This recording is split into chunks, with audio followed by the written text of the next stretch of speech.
Општина Центар на 9 мај во паркот на франкофонијата организира целодневна манифестација со храна, музика и европски културни содржини со зголемен фокус на културата и заедништвото. Имено градоначалникот на општина Центар Горан Герасимовски на пресконференција ги покани сожителите на традиционален целодневен настан Нош и вилјушка на европска чинија, кој ќе се одржи на 9 мај во паркот на франкофонијата со почеток во 12 часот.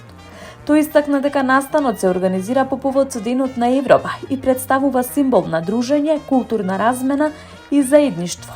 На манифестацијата се очекува присуство на представници од земјите членки на Европската унија во земјава, што дополнително и дава и меѓународен карактер.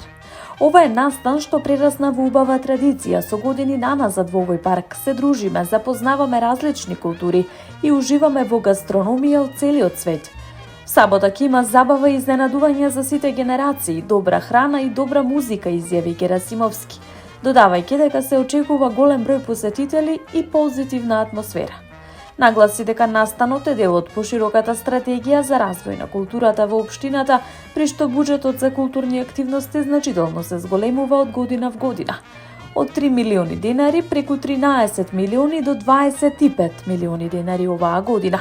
Според него, овие инвестиции се директна подршка за уметниците, културните проекти и развојот на локалната сцена.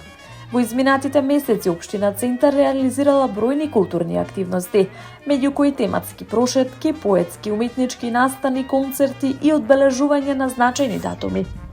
Герасимовски најави дека културната програма ќе продолжи со уште побогата понуда, вклучително и настани на отворено, со кој ќе се одбележи 50 годишниот јубилеј од постоењето на локалната самоуправа.